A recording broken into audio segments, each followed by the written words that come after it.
فيهن قاصرات الطرف لم يطمثهن إنس قبلهم ولا جان فبأي آلاء ربكما تكذبان كأنهن الياقوت والمرجان فبأي آلاء ربكما تكذبان هل جزاء الإحسان إلا الإحسان فبأي آلاء ربكما تكذبان ومن دونهما جنتان فبأي آلاء ربكما تكذبان مدهامتان فبأي آلاء ربكما تكذبان فيهما عينان نضاختان فبأي آلاء ربكما تكذبان فيهما فاكهة ونخل ورمان فبأي آلاء ربكما تكذبان فيهن خيرات حسان فبأي آلاء ربكما تكذبان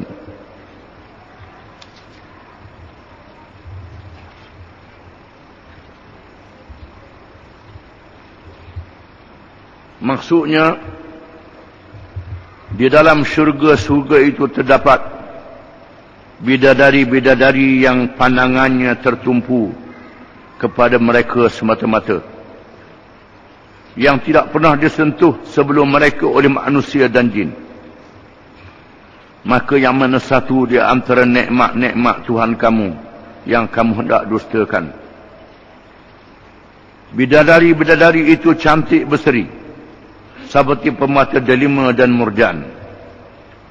Maka yang mana satu di antara nikmat-nikmat Tuhan kamu yang kamu hendak dustakan. Bukankah tidak ada balasan bagi amal yang baik, malaikat balasan yang baik juga? Maka yang mana satu di antara nikmat-nikmat Tuhan kamu yang kamu hendak dustakan. Dan selain dari dua syurga itu, dua syurga lagi untuk menjadi balasan bagi golongan peringkat yang kedua. Maka yang mana satu di antara nikmat-nikmat Tuhan kamu yang kamu hendak dustakan, kedua-duanya menghijau subur tanamannya. Maka yang mana satu di antara nikmat-nikmat Tuhan kamu yang kamu hendak dustakan. Dalam kedua-dua syurga itu terdapat dua mata air yang terus menerus memancutkan airnya. Maka yang mana satu di antara nikmat-nikmat Tuhan kamu yang kamu hendak dustakan. Pada keduanya juga terdapat buah-buahan serta pohon-pohon kurma dan delima. Maka yang mana satu di antara nikmat-nikmat Tuhan kamu yang kamu hendak dustakan.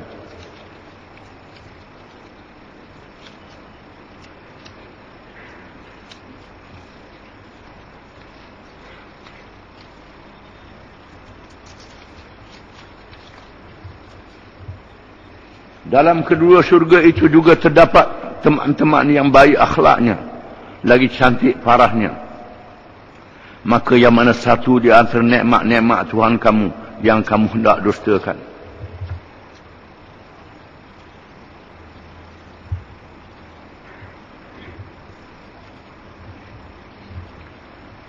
Ayat-ayat yang kita baca ini menceritakan perkara hari kiamat yang wajib kita beriman kepadanya. Kerana ia adalah firman Allah, janji daripada Allah Subhanahu wa ta'ala yang terang dan nyata. Di antaranya disebut fihinna qasiratut tarfi. Di dalam syurga itu ada anak-anak bidadari yang tertumpu pandangannya kepada suami-suaminya saja, yang tidak pernah disentuh oleh manusia sebelumnya dan tidak pernah disentuh oleh jin. Anak-anak bidadari yang cantik yang tertumpu pandangan kepada suami-suami dia saja, ahli-ahli syurga. Dan mereka adalah isteri-isteri yang tidak pernah disetubui oleh manusia dan jin. kan di dalam dunia ni ada yang dicabur oleh manusia, yang dicabur oleh jin. Boleh berlaku. Di mana bidadari syurga tidak dicaburi, tidak disentuh oleh jin dan manusia. Di mana ayat ini mengatakan ada dalam syurga isteri-isteri bagi orang-orang yang beriman dan mengerjakan amal yang soleh. Bagaimana pula dengan isteri-isteri yang ada? Para ulama membahaskan. Setengah ulama mengatakan bidadari ini lebih cantik pada isteri yang ada. Isteri yang ada ini jadi ketua kepada bidadari.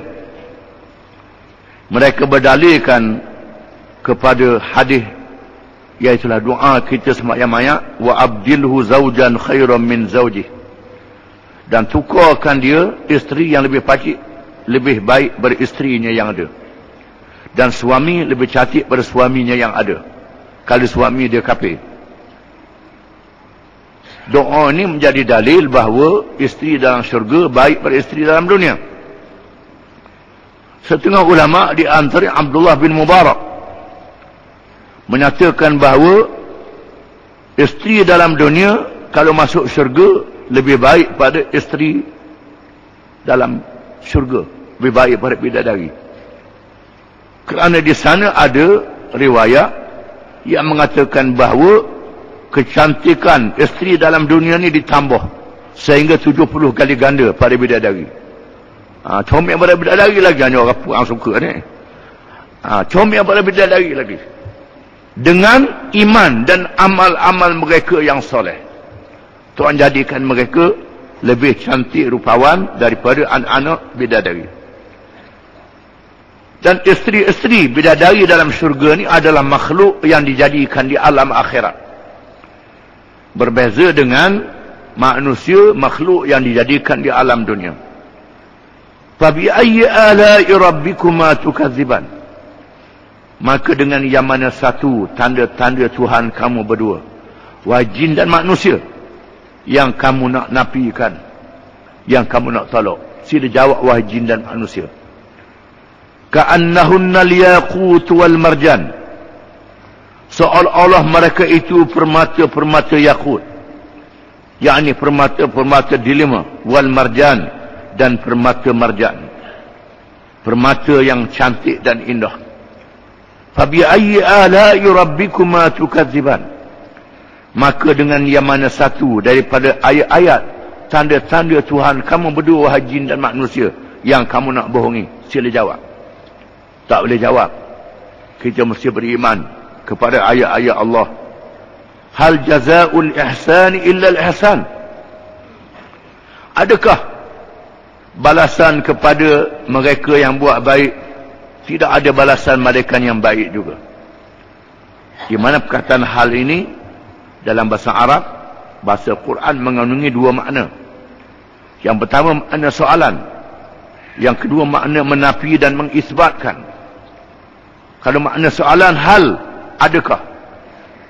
Jazaul ihsan, balasan perkara-perkara yang baik, amal-amal yang baik itu ialah baik juga. Orang yang buat amal baik, balasannya baik dalam syurga, iaitulah syurga. Dan hal dengan makna nafi, tidak ada balasan. Amal yang baik, malaikat yang baik juga. Amal yang baik dibalas dengan syurga yang baik dalam syurga pada hari kiamat kelak. Fabi ayyi ala'i rabbikuma tukadziban. Maka dengan yang mana satu ayat-ayat Tuhan kamu yang kamu nak bohongi? Di mana berkata Ikrimah, seorang ulama tafsir, hal jazaa'u al-ihsan illa al-ihsan, iaitulah balasan kepada sesiapa yang berkata la ilaha illallah. La ilaha illallah, yang menegakkan la ilaha illallah, tidak ada Tuhan yang sebenar melainkan Allah, dengan lidahnya, dengan hatinya yang ikhlas, maka tidak ada balasan malaikat syurga. Ibnu Abbas berkata, ma jazaa'u man qala la ilaha illallah wa amila bima jaa bihi Muhammadun sallallahu alaihi wasallam illa al-jannah. Tidak ada balasan mereka yang berkata dan percaya tidak ada Tuhan yang sebenar melainkan Allah, dan beramal dengan apa yang dibawa oleh Nabi Muhammad sallallahu alaihi wasallam, malaikat syurga pada hari akhirat kelak. Iaitulah mereka yang beriman, yang disertakan iman itu dengan amal yang soleh, amal yang baik. Balasannya ialah syurga pada hari kiamat kelak.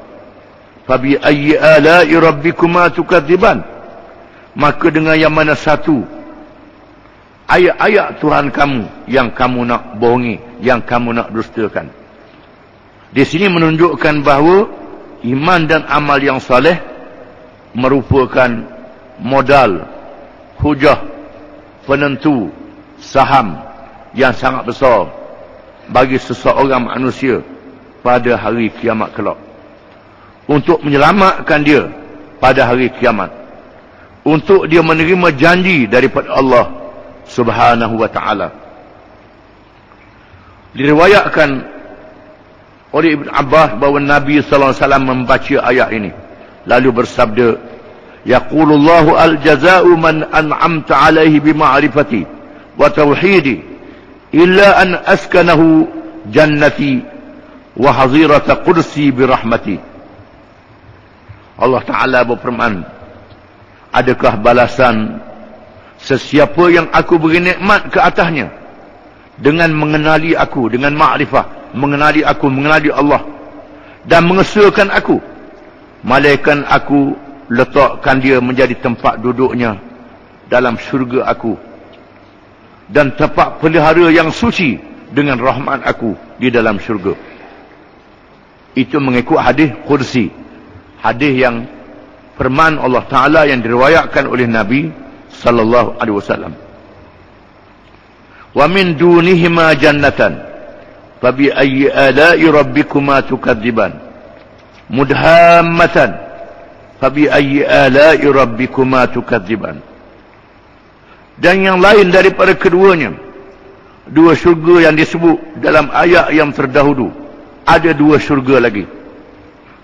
Dua syurga ni mengikut Ibn Abbas ialah syurga yang ditingkatkan martabat dan kedudukan kepada mereka yang dipilih oleh Allah Subhanahu wa ta'ala. Mengikut Ibn Juraid, iaitulah dua syurga bagi mereka yang muqarrabin, yang hampir dengan Allah Subhanahu wa ta'ala, yang dekat dengan Allah, dan dua syurga untuk ashabul yamin, mereka yang menjadi orang-orang yang di sebelah kanan, iaitulah yang beriman, mengerjakan amal yang saleh, yang kedudukannya rendah daripada golongan muqarrabin. Ini mengikut setengah riwayat para ulama. Fabi ayyi ala'i rabbikuma tukadziban, maka dengan yang mana satu ayat-ayat Tuhan kamu berdua, wahai jin dan manusia, yang kamu nak bohongi. Mudhammatan, kedua-dua syurga ini sangat subur menghijau, subur yang sangat menghijau, terlalu subur. Mudhammatan, di mana kebun-kebunnya sangat subur. Fabi ayyi ala'i rabbikuma tukadziban, maka dengan yang mana satu tanda-tanda ayat-ayat Tuhan kamu yang kamu nak bohongi, wahai jin dan manusia. Di mana ayat-ayat yang kita baca ni menandakan perkara-perkara hari kiamat, janji yang benar daripada Allah, yang wajib kita percaya dan beriman kepadanya. Wallahu a'lam.